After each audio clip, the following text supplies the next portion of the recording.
Indonesia adalah negara yang kaya akan budaya. Salah satu keberagaman budaya tanah air yang menjadi warisan sejarah adalah permainan tradisionalnya. Sayangnya permainan tradisional ini kini jarang dijumpai atau dimainkan oleh anak-anak. Dampak kemajuan zaman rupanya membuat permainan tradisional ini mulai terlupakan. Melihat asal-usul dan sejarahnya, permainan tradisional ini rupanya tak hanya ditemui di Indonesia saja. Ada beberapa permainan di dunia yang mirip dengan permainan tradisional tanah air. Meski sedikit memiliki perbedaan, inilah 7 permainan dunia yang mirip dengan di Indonesia, versi on the spot. 아니야. 맘이야. 너랑은 상상밖에 기억해 난.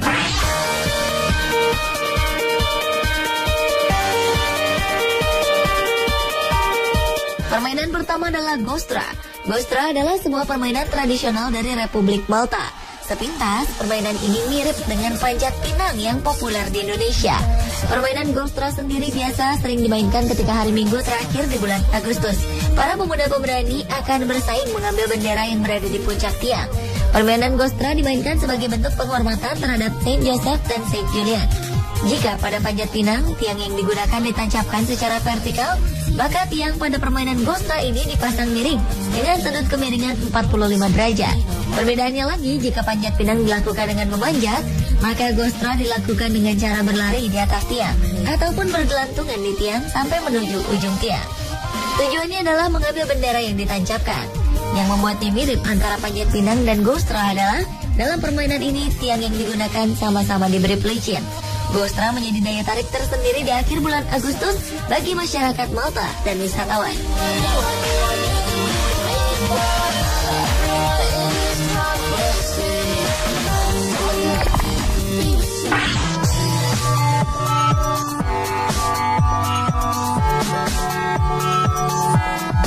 Satu lagi permainan yang mirip dengan panjat pinang di tanah air. Kali ini berasal dari Jepang, bernama Boutoushi.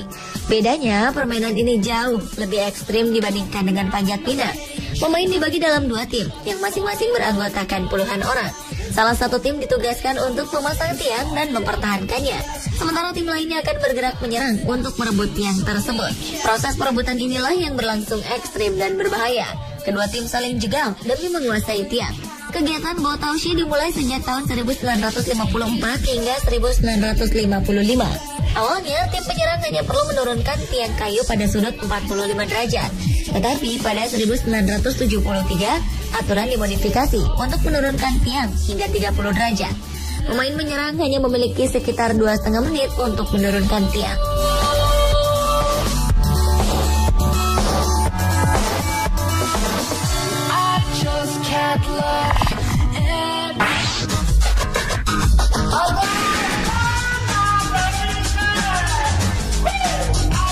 Selanjutnya adalah kabaddi dari India.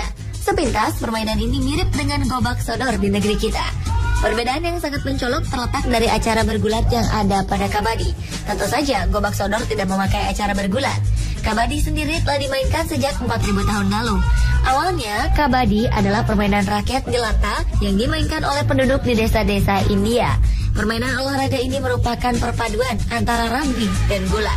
Kabaddi sangat populer di India, Nepal, Bangladesh, Sri Lanka, Jepang, dan Pakistan. Kabaddi dimainkan 2 tim beranggotakan 7 orang.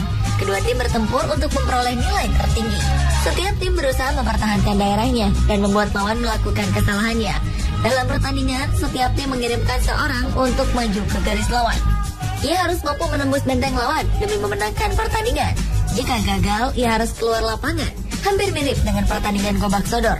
Bedanya, dalam pertandingan gobak sodor, jika seorang tidak berhasil melewati daerah lawan, ia akan menjadi tawanan pihak lawan.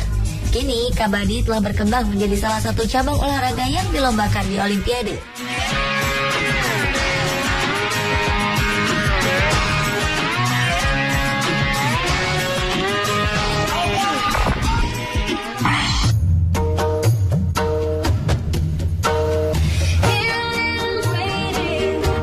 Selanjutnya adalah hopscotch. Hopscotch adalah sebuah permainan anak-anak tradisional yang dikenal hampir di seluruh dunia. Permainan ini bisa dibilang sama persis dengan permainan tradisional tanah air yang bernama engklek atau Sunda Banda. Dalam permainan ini, seorang pemain akan menggunakan sebuah batu atau pecahan pot bunga. Pemain akan melempar batu miliknya dan melompat sesuai dengan peraturan yang berlaku. Permainan hopscotch ini diduga telah berusia sangat tua dan dimulai sejak zaman Kekaisaran Romawi. Ada dugaan nama permainan ini berasal dari Zondag-Mandag yang berasal dari Belanda dan menyebar ke Nusantara pada zaman kolonial. Di Eropa sendiri, permainan tradisional hopscotch sangat populer di kalangan anak perempuan pada masa Perang Dunia.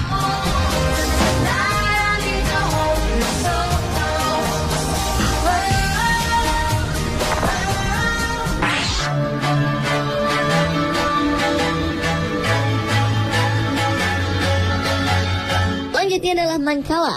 Melihat bentuknya, Mancala langsung mengingatkan kita pada sebuah permainan tradisional Indonesia, congklak. Nama Mancala sendiri diyakini berasal dari bahasa Arab nakala, yang berarti bergerak. Mancala tersebar di berbagai belahan dunia dengan nama berbeda-beda. Di antaranya adalah Baula Kiswahili yang populer di Afrika Timur. Di sana, permainan ini dikenal sangat sulit karena peraturannya yang sangat rumit. Di Amerika Serikat dan Eropa, permainan ini dikenal dengan nama kala. Berbeda dengan Karibia, permainan ini dinamakan Oare. Ada juga yang menyebutnya Togus Korgo dan Eson Sorgo. Meski memiliki nama dan peraturan yang berbeda-beda, pada dasarnya Mancala atau congklak dimainkan dengan papan dan beberapa buah biji sebagai alatnya. Pemain akan mengambil dan memindahkan biji-bijian tersebut secara berurutan sesuai dengan aturan yang berlaku.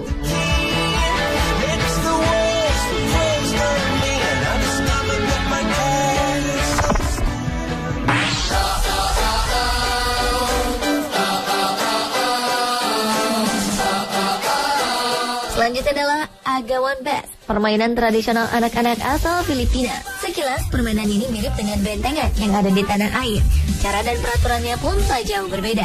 Ada dua kelompok dengan jumlah pemain yang sama. Masing-masing kelompok ini memiliki markas masing-masing yang harus dijaga. Untuk memenangkan permainan ini, kita harus bisa menyentuh markas lawan. Jika kita tersentuh oleh lawan, maka kita harus berpindah ke kelompok lawan. Dalam Agawan Bass dikenal sistem poin. Kelompok yang berhasil menyentuh markas lawan 5 kali dalam permainan, maka dialah yang menang.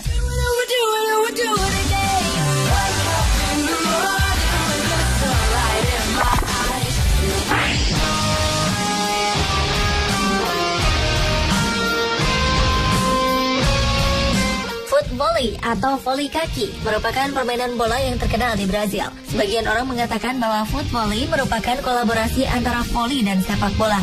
Sepintas, permainan volley kaki ini sangat mirip dengan sepak takraw.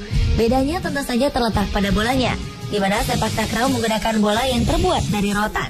Keduanya memiliki aturan dasar yang sama, di mana para pemain tidak boleh menyentuh bola dengan tangan. Selain itu, bola juga dilarang keras menyentuh lapangan.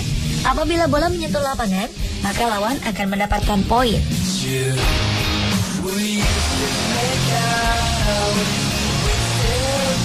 Sementara petak umpat merupakan salah satu permainan tradisional yang telah berusia sangat tua, ratusan bahkan mungkin ribuan tahun. Tidak jelas kapan permainan ini mulai ditemukan dan dimainkan. Di berbagai tempat di dunia, permainan petak umpat memiliki nama berbeda sesuai bahasa di daerah masing-masing. Misalnya El Escondite di Spanyol, Backbone di Israel, Sumba Gogil di Korea Selatan, dan Hide and Seek di Inggris. Permainan ini bisa dimainkan oleh minimal 2 orang. Jika semakin banyak pesertanya, maka permainan akan semakin seru. Pemirsa, itulah ke-7 permainan di dunia yang mirip dengan di Indonesia versi on the spot.